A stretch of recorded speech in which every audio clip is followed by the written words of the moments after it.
ये है महाठग राशिद नसीम। 1 इंच जमीन नहीं और बेच दिए हजारों प्लॉट। जनवरी 2013 में राशिद नसीम ने shine seat infra project private limited के नाम से रियल एस्टेट कंपनी शुरू की। इसके लिए राशिद ने गोमती नगर के आर स्क्वायर मॉल में ऑफिस खोला। सस्ते दाम में प्लॉट का झांसा देकर लोगों को शाइन सिटी कॉलोनी बनाने का झांसा दिया और फंसा लिया। जबकि सच ये है कि राशिद के नाम 1 इंच भी जमीन का टुकड़ा नहीं था। जिस मिट्टी में हम जन्मे वो अपनी जिम्मेदारी है, अपनी जिम्मेदारी है। यूपी अपनी माँ है, माँ की हम पर कर्जेदारी है, हम पर कर्जेदारी है।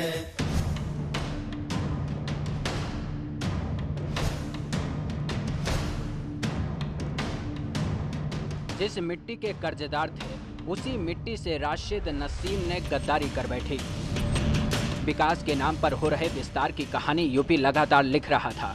वो अपने पैरों पर खड़ा होकर दुनिया के बीच भारत में एक नई तस्वीर बना रहा था। इस बदलती तस्वीर के बीच राशिद नसीम ने ठगी का गोरख धंधा खोल लिया। शाइन सिटी के गेट के पीछे जो हरियाली दिखाई दे रही है उसमें आपके सपनों का संसार होगा। राजधानी लखनऊ से रायबरेली की ओर जाने वाले नेशनल हाईवे पे शाइन ग्रुप की आवासीय योजना का ये बड़ा सा गेट है।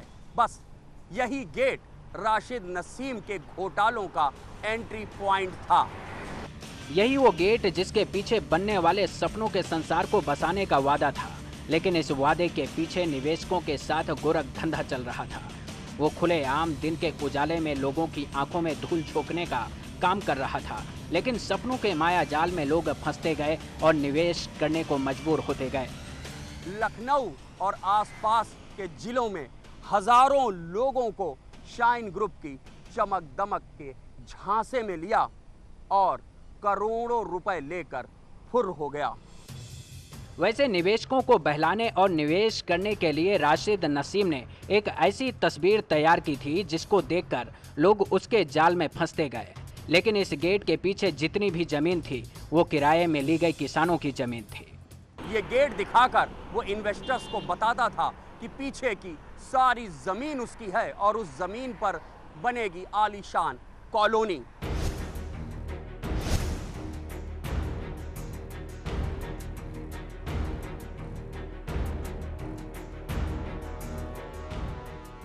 सोचिए, किसी और की जमीन पर खुद के नाम पर गोरख धंधा चलाने वाला राशिद नसीम का दिमाग कितना शातिर रहा होगा, जिसके झांसे में लोग फंसते गए और उसका काला चिट्ठा नहीं पकड़ पाए।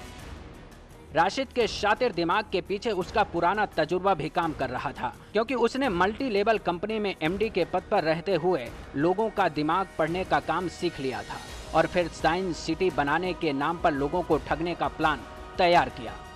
रियल एस्टेट कंपनी के झूठ और मल्टी लेवल मार्केटिंग के झांसे की नींव पर खड़ा हुआ था लखनऊ का शाइन ग्रुप। शाइन ग्रुप का मालिक राशिद नसीम पहले speak Asia multi level marketing company में मैनेजर था और यहीं से उसने मल्टी लेवल मार्केटिंग के जरिए झूठ और फरेब के सारे समीकरण सीख लिए थे। राशिद नसीम ने अपने सपनों के संसार की पूरी कोरी कहानी फर्जी पेपरों में तैयार की थी। लोगों को दिखाया था कि कहां पर आपका आशियाना होगा और कहां पर आपके खेलने का मैदान होगा और कहां पर बैठकर आप खुले आसमान का नजारा देख पाएंगे और जमीन पर क्या क्या होगा। एक real estate company shine city बनाई। इसके अलावा shine coin, shine foods and beverages, sky ocean जैसी कंपनियां बनाई और निवेशकों को मल्टी लेवल मार्केटिंग का झांसा देकर बड़े रिटर्न्स की गारंटी देकर पैसा लेकर फरार हो गया। जिसके नाम पर शाइन सिटी नाम की कंपनी चल रही थी, उसके कारनामों का पूरा काला चिट्ठा एडीजी अमिताभ यश के पास है।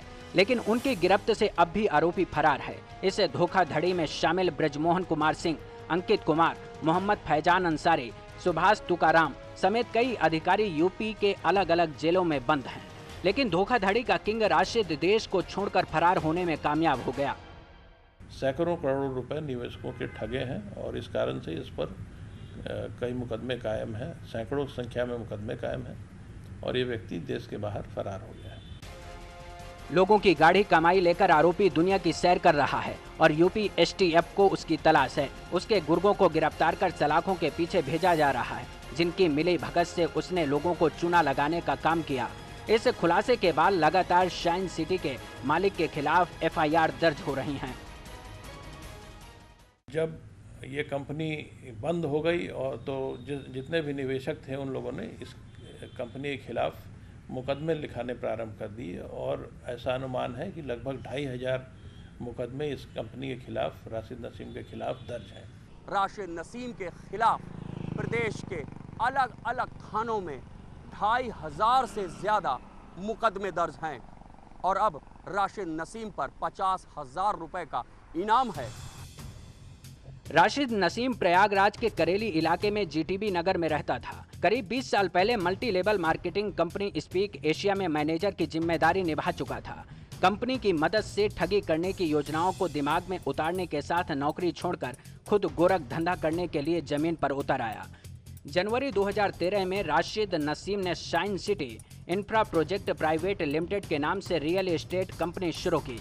इसके लिए राशिद ने गोमती नगर के आर स्क्वायर मॉल में ऑफिस खोला। सस्ते दाम में प्लॉट का झांसा देकर लोगों को शाइन सिटी कॉलोनी बनाने का झांसा देकर फंसाता रहा, जबकि सच ये है कि राशिद के नाम 1 इंच भी जमीन का कोई टुकड़ा नहीं था। लोग होर्डिंग और उसके गेट की मार्केटिंग के झांसे में फंसकर निवेश करते गए और आरोपी लोगों को सपनों का संसार बनाने का वादा करता गया।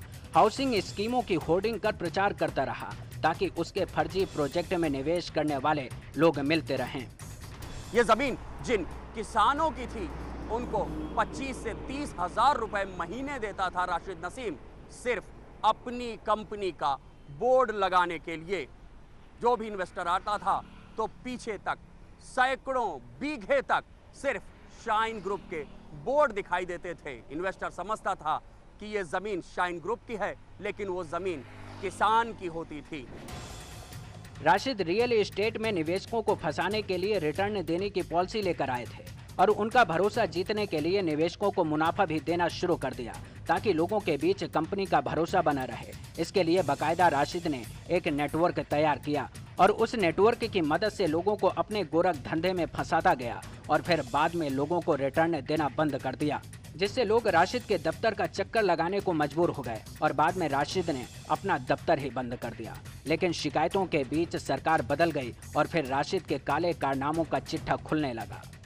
यूपी में योगी आदित्यनाथ की सरकार आई और उधर राशिद नसीम के पापों का घड़ा भी भर चुका था, लिहाजा उसने यूपी छोड़कर नई दिल्ली, मुंबई, पंजाब का रुख कर लिया।